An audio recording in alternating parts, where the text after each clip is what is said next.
Hello everyone and welcome to my CS24 channel. I hope everyone is having a wonderful day.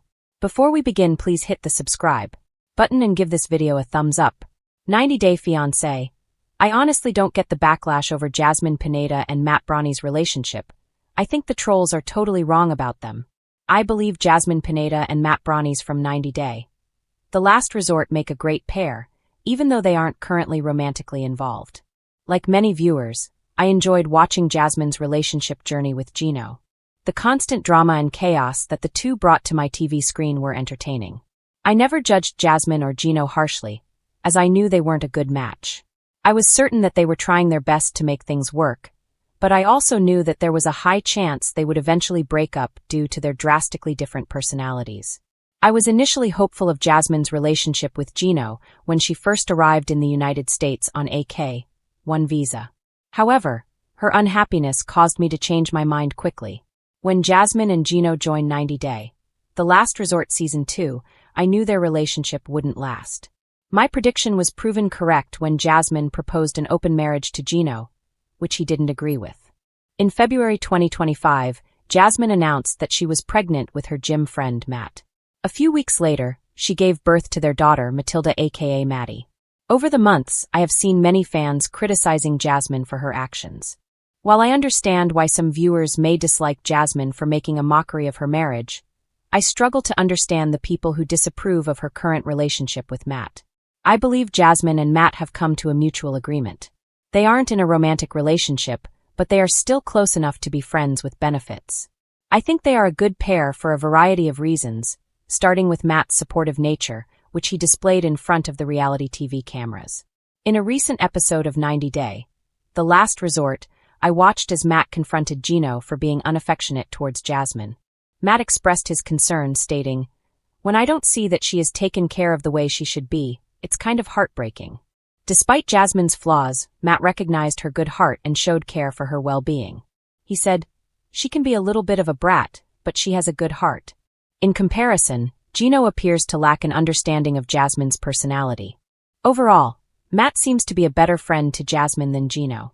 Over the past few months, I have witnessed Jasmine consistently praising Matt.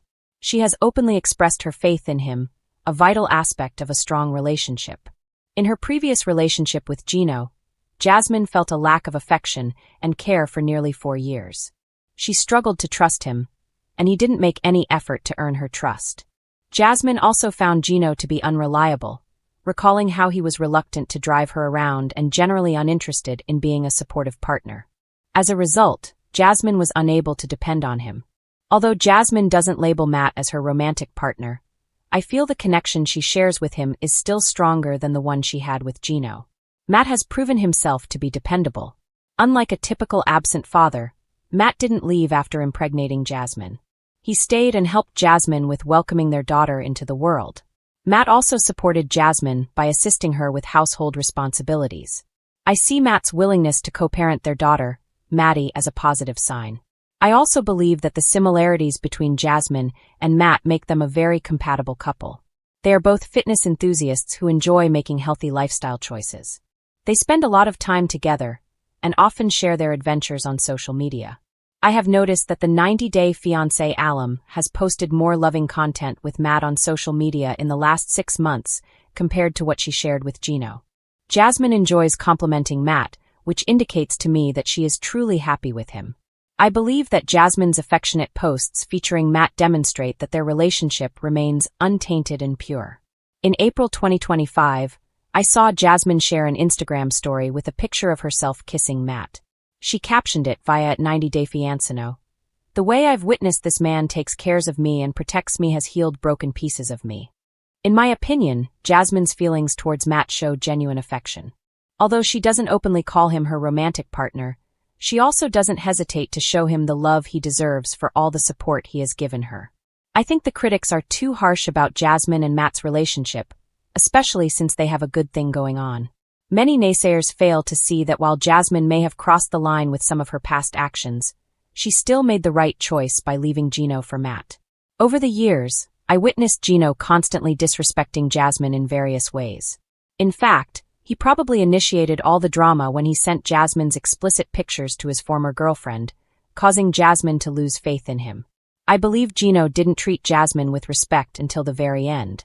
He even made fun of her physical appearance, which was uncalled for. Matt is much more respectful to Jasmine than Gino ever was. He is the kind of person who doesn't care about Jasmine's past.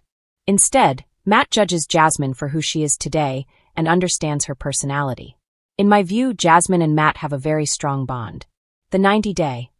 The Last Resort star has a natural connection with Matt that is difficult to find in a world full of fake relationships and K-1 visa scams. When it comes to 90-Day Fiancé, every couple sparks chatter, criticism, and wild speculation, but lately, no pair has been put under the microscope quite like Jasmine Pineda and Matt Branis. Their relationship has been dissected in Reddit threads, mocked on Instagram reels, and turned into endless TikTok commentary. Some fans insist Jasmine is only with Matt for clout. Others claim Matt is blinded by infatuation and destined for heartbreak. But honestly, I don't get the backlash. In fact, I think the trolls are completely missing the point about what makes Jasmine and Matt work. Jasmine's evolution beyond Gino. First, let's talk about the elephant in the room. Jasmine's previous 90-Day Fiancé storyline with Gino Palazzolo. That relationship was messy, passionate, and, yes, often explosive. Jasmine and Gino's constant bickering became a kind of guilty pleasure for fans, with every hat argument and prenup meltdown turning into meme fodder. Because of that, people have pigeonholed Jasmine as someone who thrives only in chaos. But Jasmine isn't frozen in time. She's a layered woman with the ability to grow, reflect, and choose something different for herself. Her move from Gino to Matt wasn't about upgrading financially or chasing fame, as so many critics suggest. It feels more like she decided to stop forcing a relationship that didn't truly align with her long-term needs. Matt may not be the loud, headline-grabbing partner Gino was, but that's exactly why Jasmine shines next to him. His steady, calm demeanor allows her to reveal softer, more vulnerable sides that viewers rarely saw in her past storyline. Instead of fire and brimstone arguments, we see laughter, affection, and even silence that feels comfortable rather than isn't just a random guy. Another source of criticism has been Matt himself. Some fans question what he brings to the table. Others claim he's basking in Jasmine's spotlight without offering much in return. But again, the trolls are missing key details. Matt isn't a fame-hungry opportunist. His real-life career, independence, and stability are things Jasmine openly admires. For once, she's not carrying the emotional load of proving herself worthy of love. Matt accepts her quirks, her dramatic tendencies, and even her occasional over-the-top expressions. He doesn't shrink under the spotlight, he simply doesn't feel the need to dominate it. Isn't that balance exactly what makes couples thrive? Chemistry you can't fake. If you watch their interactions closely, there's something undeniably authentic about Jasmine and Matt's chemistry. Their inside jokes, subtle touches, and the way they look at each other aren't rehearsed for cameras. In fact, Jasmine seems freer, less performative when she's with Matt. With Gino, her energy often felt like a battle for validation, as though she had to prove that she was lovable despite her flaws. With Matt, she looks like a woman who finally believes she doesn't need to perform to earn affection. That's not something you can fake, no matter how many hours of reality TV footage you splice together. The troll double standard. What really bugs me about the backlash is the glaring double standard.